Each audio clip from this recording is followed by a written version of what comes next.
खुलुमबाय स्टुडियो दं आं राकेश रामसियारि बे समाव बीपीएफ राजखान्थि हान्जानि मोनसे सोलो जाय इफेक्शन खालामनायनि जे खैसार खालामनाय थामहिनबा सोलो बे सोलोङा जाफुंसारदिया थामहिनबा फेलें जादों नंगौ बाथ्राया नोंथाङा थिगखौनो खोनादों आरो बे बाथ्रा फेलें जानायनि बाथ्रा थामहिनबा बिथांमोना सोलो खालामनायनि बाथ्राखौ जों बुंनाय नङा बे बाथ्राखौ बुंदों बे ओनसोलनि थामहिनबा क'क्राझार जिल्लानि सिङाव थानाय उल्टापानि फरेस्ट रेन्जनि जे रिपु रिजार्भनि रायजो राजाफोरा बे समाव बे गोख्रों अजदखौ खालामनायखौ नुनो मोनदों हयथ' बे जायगायाव बिथांमोना अलरेडि दंफैखासैमोन खोमा बेनिखायनो बिसोरो ओंखारलांनाय लोगो लोगो बिसोरो बे जायगायाव हाबफैदों ओमफ्राय हाबनाय लोगो लोगो आं मिथिनाय बायदिब्ला जोंनि रायजो राजाफोरखौ बुथुमनानै नै ओरै खालाम ओरै बुं ओरै खालाम नै बेनारफोर मा होनो फेरेंगा सारनि बिरुदि बुं प्रमद सारनि बिरुदि बुं इउपिपिएलनि बिरुदि बाथ्रा बुं बिसोरखौ दोननो नाङा बिसोरखौ होखारनांगौ बिसोरखौ जेरैब्लाबो जोङो होखारनांगौ आरो बिसोरखौ फेजेननांगौ होननानै बिथांमोना जोंनि रायजो राजाफोरनि सिगाङावहाय गोबां बुंथावै बाथ्राफोरखौ बुंनानै एखेबारे थुलुंगानाय होनानै मावथावै खामानिफोरखौ मावहोनाय जाथाया बिथांमोननि खामानि बिथांमोना गावसोरनो जोंनि रायजो राजाफ्रा खोन्थादों बिथांमोनखौ जोंखौहाय हाग्रामा सारानो जोंखौ थिनहरदों होननानै नोंथांमोना नुनो मोनदोंमोन सिगांनि समाव थामहिनबा बावैसो सान सिगाङाव बिथांमोनखौ थामहिनबा उल्टापानि हालामनि जे रायजो राजाफोरखौ बे समाव होखारसारनायनि जे बाथ्रा थामहिनबा होखारसारनायनि जे मोनसे इफेक्शन खालामदों होननानै बीपीएफनि आईटी सेल बे आईटी सेलाव गोख्रों फोसावनायखौ नुनो मोनदोंमोन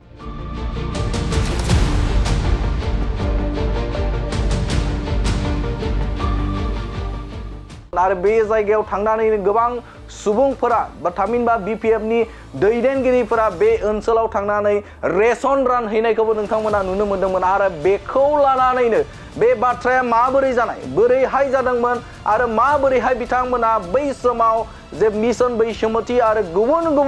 गुबुन जे बीटीसीनि बा थामहिनबा बीटीआरनि दैदेनगिरि प्रमद बर' आरो रनजित बसुमतारी जे मुसुखा सावनाय प्रमद बर' हाय फेरेंगा बसुमतारी हाय थामहिनबा रनजित बसुमतारी हाय गोबां बाथ्रा बुंनानै बिथांमोना बीटीआर सरकार गो बेक होनानै बाथ्रा जों स्ल'गान होनानै खुद्रिसारनायखौ नोंथांमोना नुनो मोनदोंमोन आरो बे जाथाया माबोरै जादोंमोन बे जाथायनि सायाव रायजो राजाफोरा क्लियारिफाइ होदों थामहिनबा खेंफोरथि होदों बे समाव बीपीएफ राजखान्थि हान्जानि सानैसो दैदेनगिरिनि थुनज्लायनाय बे थुनज्लायनायावनो बे जाथाया जादों होननानै बे समाव बुंथिनायखौ नुनो मोनदों जोंनि रायजो राजाफोरखौ बुथुमनानै नै ओरै खालाम ओरै बुं ओरै खालाम नै बेनारफोर फेरेंगा सारनि बिरुदि बुं प्रमद सारनि बिरुदि बुं इउपिपिएलनि बिरुदि बाथ्रा बुं बिसोरखौ दोननो नाङा बिसोरखौ होखारनांगौ बिसोरखौ जेरैब्लाबो जोङो होखारनांगौ आरो बिसोरखौ फेजेननांगौ होननानै बिथांमोना जोंनि रायजो राजाफोरनि सिगाङावहाय गोबां बुंथावै बाथ्राफोरखौ बुंनानै एखेबारे थुलुंगानाय होनानै मावथावै खामानिफोरखौ मावहोनाय जाथाया बिथांमोननि खामानि बिथांमोना गावसोरनो जोंनि रायजो राजाफ्रा खोन्थादों बिथांमोनखौ जोंखौहाय हाग्रामा सारानो जोंखौ थिनहरदों होननानै थारैनो बे समाव बीपीएफ राजखान्थि हान्जाया इफेक्शन खालामनायनि जे खैसार रायजो राजाफोरखौ जे बर' सुबुंफोरखौ बे समाव इफेक्शन खालामबाय दङ बर'खौल' मानो खालामनाय दं होननानै जे बुंहोनानै थामहिनबा बिथांमोनखौ थुनज्लायना होदों जे बेफोर बाथ्राखौ बुंहोनानै बुंथिना होनायखौ नुनो मोनदों रायजो राजाफोरा बुंदों बे समाव रायजो राजाफोरा गोख्रों बाथ्राजों बुंदों जे बे समाव बिथांमोनानो बीपीएफनि खायसे आईटी सेलनि दैदेनगिरिया हाग्रामा महिलारियानो दैथायना हरदों हाग्रामा महिलारिनि जे दैदेननाय हान्जा बे हान्जाफोरा रायजो राजाफोराव थांनानै बिथांमोना रोखायै बुंहैदों जे बे समाव यूपीपीएल राजखान्थि हान्जाखौ जेरैखि जाया बोख्लायनांगौ प्रमद बर'खौ जेरैखि जाया बोख्लायनांगौ रनजित बसुमतारीखौ जेरैखि जाया बोख्लायनांगौ दा बेफोरबायदि बाथ्रा बुंनानै थुनज्लायदों आरो जायनि जाहोनावनो रायजो राजाफोरा बिथांमोननि जे बुंनाय बाथ्राखौ लानानै बिथांमोना इफेक्शननि खालामनाय बे खालामनायखौ बा खालामदों होननानै बिथांमोना स्ल'गान होदों जाय समाव बिथांमोना UPPL गो बेक प्रमद बर' गो बेक रनजित बसुमतारी हाय हाय होननानै बाथ्रा बुंनानै बिथांमोना स्ल'गान होनायखौ नुनो मोन्दोंमोन आरो बे बाथ्रा बुंनायखौ बा बुंनायानो बे समाव सोराङाव फैदों। सारमोननिसिम आरज गाबदों खावलायदों निमाहा मोननो बिदों जोङो मिथिस्लाबै हायै मानसिफोरनि माखासे बिरोधि दलनि थुनजलायनायाव फाव फान्दायनायाव जोंनि रायजो राजाफ्रा जेखौ मावथावामोन बेखौ मावनानै थांबाय जेखौ खालामथावामोन बेखौ खालामबाय जि बाथ्राफोरखौ बुंथावामोन बे बाथ्राफोरखौ बुंनानै सारमोनखौ रुलिं गभर्नमेन्टनि मानसिफोरखौ दुखु होबाय मा होनो दुखु होबाय मान गैयै अपमान खालामबाय बे हिसाबै आङो रायजो राजानि जानानै सारमोननियाव निमाहा बियो आरो बे बाथ्रायानो सोराङाव फैदों जे रायजो राजाफोरा गोख्रोङै बाथ्रा बुंदों जे बिथांमोनखौ थुज्लायदोंमोन बिथांमोनखौ थांनानै बुंहैदोंमोन जे नैबेफोरबायदि बाथ्रा बुं होननानै बिथांमोना बुंहैदों जे रायजो राजाफोरखौ नैबे समाव BPF राजखान्थि हानजाया BPF राजखान्थि हानजानिखायनो जे IT सेलनि सुबुंफोरा थांनानै बिथांमोनखौ थुनज्लायदों बिथांमोनखौ थुलुंगा होदों जे नोंथांमोना बे समाव प्रमद बर'खौ बे समाव सोनखारि BTR सोरखारखौ सोनखारि आरो प्रमद बर'खौ जेरैखि जाया बोख्लायनांगौ होनानै बाथ्रा बुंहोनानै बिथांमोनखौ गोसो दुंखांहोदों आरो बिथांमोनखौ बुंहोदों जे बे समाव इफेक्शन बर'फोरखौल' मानो खालामनांगौ गुबुनखौ मानो खालामनाङा होननानै बिथांमोना थुनज्लायदों थुलुंगा होदों नाथाय बे समाव BPF राजखान्थि हानजानि जे खैसार खालामनाय बे खैसार खालामनाया फेलें जाबाय थामहिनबा बे समाव बिथांमोननि जे थुनज्लायनाय बाथ्रा बिथांमोननि जे बुंनाय बाथ्राया बे समाव सोराङाव फैदों जे बिथांमोना सिं बिथांमोना माबायदि खामानि मावनो नाजादों बे बाथ्राखौ रायजो राजाफोरा खेंफोरथि होदों आरो बिथांमोना गोख्रोङै बाथ्रा बुंदों जे बिथांमोननि ओनसोलाव बेफोरबायदि सुबुंफोरा जाय बिथांमोना हारिनि थाखाय जाय बिथांमोना ओनसोलनि थाखाय खहा खालामो बिथांमोना बै जायगायाव थांनाङा होननानै बाथ्रा बुंनायखौ नुनो मोनदों। जोङो जि जायगायाव दङ जोङो साफ्रोमबो जोङो दुखि गोरिब मानसिफोर जोङो गैजाया हा हु गैजाया जोङो आर्थिक अबस्थायाव जोङो जोबोद दुरबल बेनिखायनो जोंखौ जोंनि बे हालामाव रायजो जानायाव जोंखौ हेंथा होफैबाय थानाय बे मानसिफोरखौ जोंनिफ्राय जानगाराव थाजानो जों लुबैयो। बे समाव नोंथांमोना बड'लेण्ड बुब्लिनि गेजेरजों गोख्रों बाथ्रा थामहिनबा मोनसे बेफ्रुसार खौरां नोंथांमोननि गेजेराव होबाय थादों जे बे समाव हाग्रामा महिलारिनि दैदेननाय बा हाग्रामा महिलारियानो थोनहरदों जायनि जुनैनो रायजो राजाफोरा बिथांमोननि खोथा लानानै बिथांमोननि बाथ्रा लानानै बे समाव इफेक्शन खालामदों होननानै थामहिनबा प्रमद बर'नि BTRनि खुंगिरि बिथां प्रमद बर' रनजित बसुमतारी बे रनजित बसुमतारीनि मुसुखाखौ सावदोंमोन होननानै बिथांमोना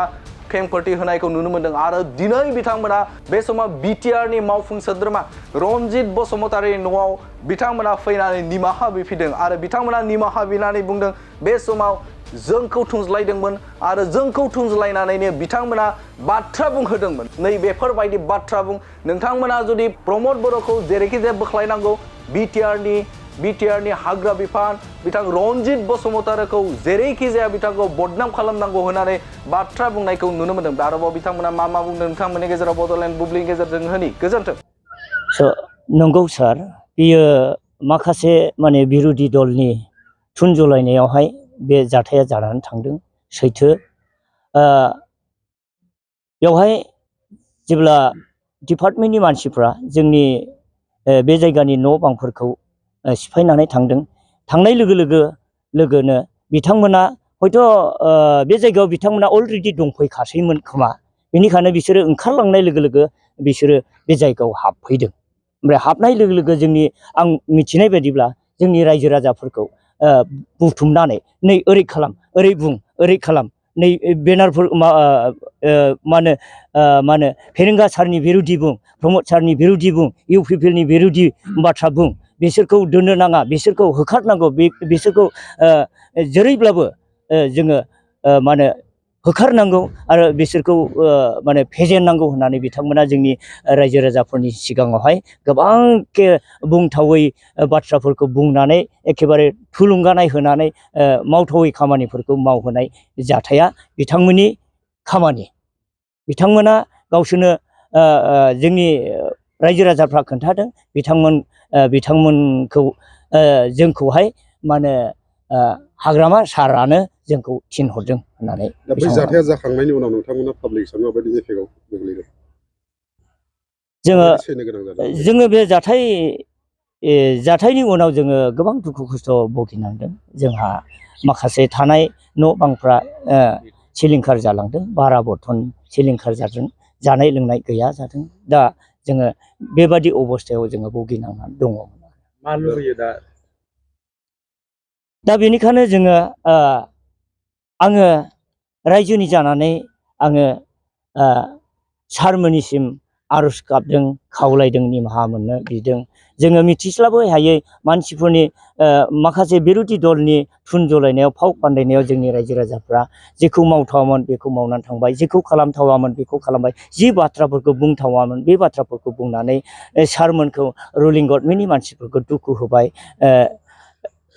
मा होनो दुखु होबाय मान गैयै अपमान खालामबाय बे हिसाबै आङो रायजो राजानि जानानै सारमोननियाव निमाहा बियो जे जोंनि मिथिस्लाब हायै भुल मावनायखौ गोरोन्थिखौ जाहाथे निमाहा होयो आरो जोंखौ मा होनो गावनिनो रायजोनि मानसि होननानै जाहाथे जोंखौ बजबनानै लायो जोङो बेखौनो सारनिसिम खावलायनो निमाहा बिनो होननानै आङो जोंनि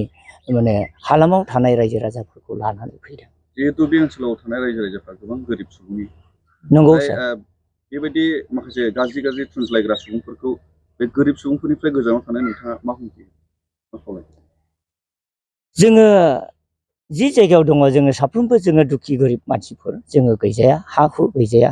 जोङो आर्थिक अबस्थायाव जोङो जोबोद दुरबल बेनिखायनो जोंखौ जोंनि बे हालामाव रायजो जानायाव जोंखौ हेंथा होफैबाय थानाय बे मानसिफोरखौ जोंनिफ्राय जानगाराव थाजानो जों लुबैयो दा फैबाय थानाय समावहाय नोंथांमोना गभर्नमेन्टनि माबायदि सलुसनखौ लुबैदों जोङो फैबाय थानाय समाव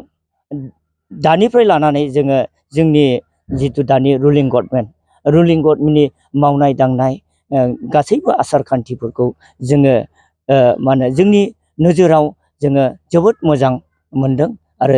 बेनिखायनो जोङो जोंनि रुलिं गभर्नमेन्टखौ हेफाजाब होनो आरो जेब्लाबो सैथो लामाजों आवगायलांनायाव जोङो मदद होनो होननानै जोङो आवगायबोदों सार जायनाखि नोंथांमोनखौ थुनलायग्रा बा सावनो थोनग्रा बिसोरखौ सिनायो नामा मोनथियो नामा नामफोरखौथ' आं मिथिया मा होनदोंमोनलाय बोरै होनदोंमोनलाय खोन्थालाय डिजिटेल बड'लेण्ड निउस रादाबनि मानसिफोर आरो बिसोर एक्सुवेलि माने बिसोर बिपिएफनि मानसिखा आरो बिपिएफनि मानसि बिसोरो साबासो दंमोन नामालै साबासो दंमोन दां साबा सयजनसो दङमोन बिसोरो जेब्ला जाथाया जानानै थांखाङो अब्लासो आं बे जायगायाव सफैदों ओमफ्राय आङो बे जाथायखौ नुनानै जोबोद दुखु मोनदों आरो आङो बे जाथायखौ नुनानै आङो दुखुजोंनो सिन्था खालामदों आरो खाफाल हमनानै आं माने गाबनो गोनां इउटुबारफोर थांनायनि खोथाखौ मिथिनो मोनदों सोर इउटुबारफोरा थाङामोन नोंथांमोननि बै जायगायाव इउटुबारफोरनि नामखौथ' आं दा बुंनो हालिया आरो बुंनो आंथ' मोनथिजोबा माने इउटुबारफोरनि नामा मामोन आं बेखौथ' दा बुंनो मोनथिजोबला